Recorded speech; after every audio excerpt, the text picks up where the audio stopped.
ಕರ್ನಾಟಕದಲ್ಲಿ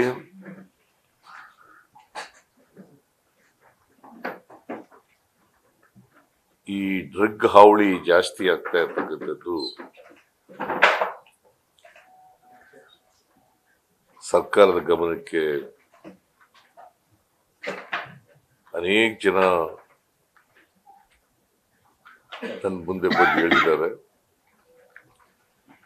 ಮತ್ತೆ ಮಾಧ್ಯಮದಲ್ಲೂ ಕೂಡ ಅದು ಅಪಿಯರ್ ಆಗ್ತಾ ಇದೆ. ಅದಕ್ಕೆ ನಾನು ಎಲ್ಲ ಅಧಿಕಾರಿಗಳು ಮತ್ತು ಸಚಿವರ ಜೊತೆನಲ್ಲಿ ಒಂದು ಮೀಟಿಂಗ್ ಅನ್ನ ಮಾಡಿದೆ. ಮೀಟಿಂಗ್ ನಲ್ಲಿ ವಿಶೇಷವಾಗಿ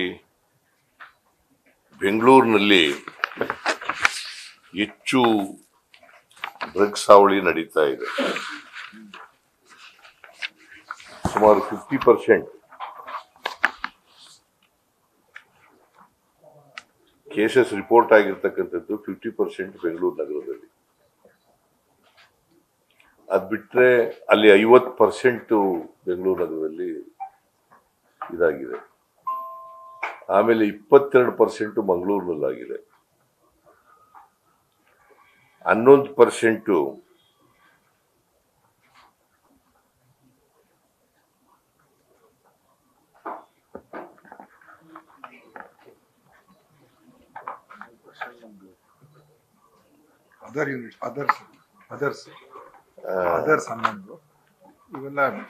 ಬೇರೆ ಬೇರೆ ಜಿಲ್ಲೆಗಳಲ್ಲಿ 11% ಆಗಿದೆ. ಇನ್ ಬಾಕಿ ಕಡೆ ಎಲ್ಲ 5%, 4%, 3%, 2% ಈ ತರ ಎಲ್ಲ ಆಗಿದೆ. ಹೆಚ್ಚು ಬೆಂಗಳೂರು ನಗರದಲ್ಲೂ ಆಗಿದೆ. ಮಂಗಳೂರಿನಲ್ಲಿ 22%, 50% ಬೆಂಗಳೂರಿನಲ್ಲಿ ಜಾಸ್ತಿ ಆಗಿದೆ. ಅದಕ್ಕೆ ಇದನ್ನು ತಡೆಗಟ್ಟಲಿಕ್ಕೋಸ್ಕರ ಒಂದು ಸ್ಟೇಟ್ ಲೆವೆಲ್ನಲ್ಲಿ ಚೀಫ್ ಸೆಕ್ರೆಟರಿ ಅವರ ಅಧ್ಯಕ್ಷತೆಯಲ್ಲಿ ಒಂದು ಕಮಿಟಿ ಇದೆ.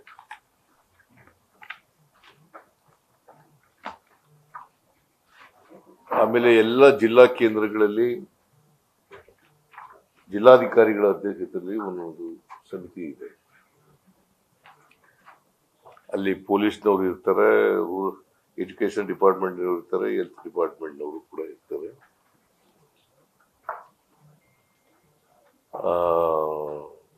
ಸೋಷಿಯಲ್ ವೆಲ್ಫೇರ್ ಡಿಪಾರ್ಟ್ಮೆಂಟ್ನವರು ಕೂಡ ಇರ್ತಾರೆ, ಕೂಡ ತಗೊಳ್ತಾರೆ. ನಾನು ಇವತ್ತು ಕೂಡ ಕರೆದಿದ್ದೆ ಅವರಿಗೆ.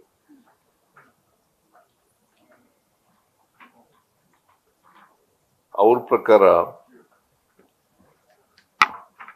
ಹೆಚ್ಚು ಪರಿಣಾಮಕಾರಿಯಾಗಿ ಅವೇರ್ನೆಸ್ ಆಗಬೇಕು.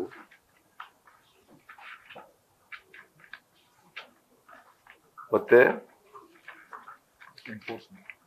ಎನ್ಫೋರ್ಸ್ಮೆಂಟ್ ಹೆಚ್ಚಾಗಬೇಕು.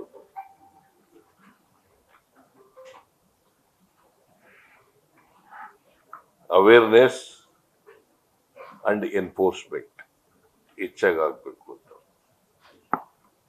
ಎನ್ಫೋರ್ಸ್ಮೆಂಟು ನಡೀತಾನೆ ಇಲ್ಲ ಅಂತಲ್ಲ, ನಡೀತಾ ಇದೆ. ಹೋಮ್ ಮಿನಿಸ್ಟ್ರು ಕೂಡ ಅನೇಕ ಸಾರಿ ಹೇಳಿದ್ದಾರೆ, ನಾನು ಕೂಡ ಅನೇಕ ಸಾರಿ ಹೇಳಿದ್ದೀನಿ ಇದನ್ನು ಕಡಿಮೆ ಮಾಡಬೇಕು ಅಂತ.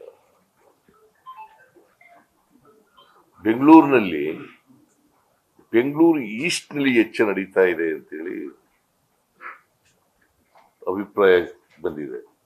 ಬೆಂಗಳೂರು ಈಸ್ಟ್ ನಲ್ಲಿ ಅವು ಅಲ್ಲಿಂದ ಜಾಸ್ತಿ ಸಪ್ಲೈ ಆಗೋದು, ಪೆಡ್ಲರ್ಸು ಜಾಸ್ತಿ ಇರ್ತಕ್ಕಂಥದ್ದು, ಫಾರಿನರ್ಸು ಜಾಸ್ತಿ ಇರ್ತಕ್ಕಂಥದ್ದು ಅಲ್ಲಿ ಜಾಸ್ತಿ ಇದೆ ಅಂತ ಒಂದು ಅಭಿಪ್ರಾಯ ಇದೆ. ಅದಕ್ಕೆ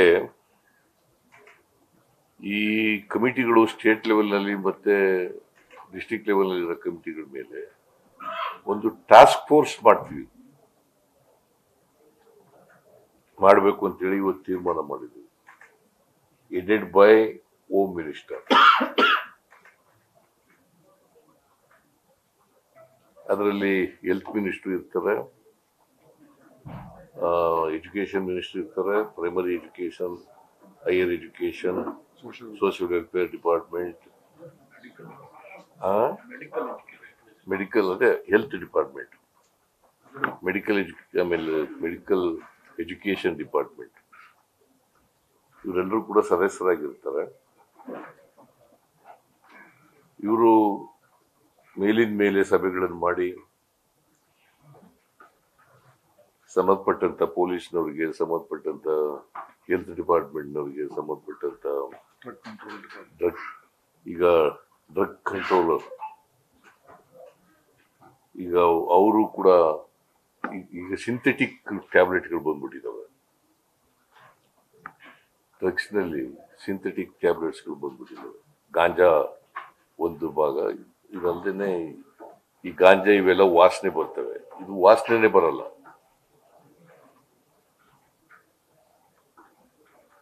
ಸೊ ಇಂಥವೆಲ್ಲನೂ ಕೂಡ ಕಂಟ್ರೋಲ್ ಮಾಡ್ಲಿಕ್ಕೋಸ್ಕರವಾಗಿ ಇವರೆಲ್ಲರೂ ಕೂಡ ಇರ್ತಾರೆ. ಇದು ಒಂದು ಟಾಸ್ಕ್ ಫೋರ್ಸ್ ಮಾಡ್ತಕ್ಕಂಥದ್ದು ಒಂದು. ಆಮೇಲೆ ಎರಡನೇದು, ಈ ಪೊಲೀಸ್ ಸ್ಟೇಷನ್ ಹೌಸ್ ಆಫೀಸರ್ ಇರ್ತಾರಲ್ಲ, ಸ್ಟೇಷನ್ ಹೌಸ್ ಆಫೀಸರ್, ಅವ್ರಿಗೆ ಗೊತ್ತಿಲ್ಲದೇನೆ ನಡೀಲಿಕ್ಕೆ ಸಾಧ್ಯ ಇಲ್ಲ. ಯಾರು ಪೆಡ್ಲರ್ಸ್, ಯಾರು ಇಲ್ಲಿಂದ ಬರ್ತದೆ, ಇಲ್ಲಿಗೆ ಸಪ್ಲೈ ಮಾಡ್ತಾರೆ, ಯಾರು ಉಪಯೋಗಿಸ್ತಾರೆ, ಇವೆಲ್ಲ ಸ್ಟೇಷನ್ ಹೌಸ್ ಆಫೀಸರ್ಗೆ ಮತ್ತೆ ಅಲ್ಲಿ ಕೆಲಸ ಮಾಡ್ತಕ್ಕಂಥ ಪೊಲೀಸ್ನವ್ರಿಗೆ ಗೊತ್ತಿರ್ತದೆ. ಸೊ ಅದಕ್ಕೆ ಅವ್ರಿಗೆ DYSPಗೆ, ACPಗೆ ಮತ್ತೆ DCP ಮತ್ತೆ SP ಇವ್ರಿಗೆ ಜವಾಬ್ದಾರಿಯನ್ನ ಫಿಕ್ಸ್ ಮಾಡ್ತೀವಿ. ಎರಡನೇದು, ಈಗ ಕಾನೂನು ಸ್ಟ್ರೆಂಥನ್ ಮಾಡ್ಲಿಕ್ಕೆ ಏನ್ ಮಾಡಬೇಕು ಅಂತ ವಿಚಾರ ಮಾಡ್ತೀವಿ.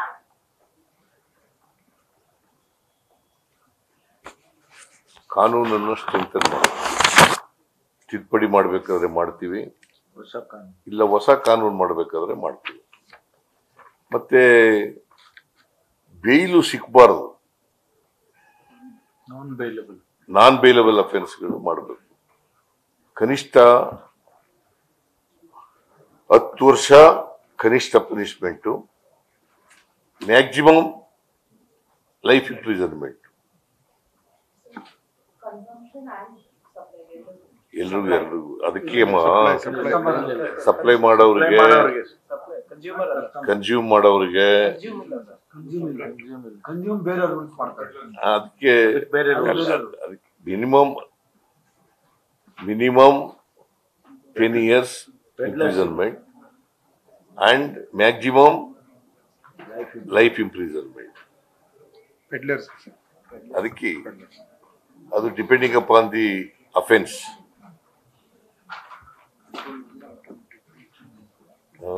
ಅದನ್ನ ಮಾಡಬೇಕು ಅಂತ ಇವತ್ತು ಯೋಚನೆ ಮಾಡಿದ್ದೀವಿ, ತೀರ್ಮಾನ ಮಾಡಿದ್ದೀವಿ.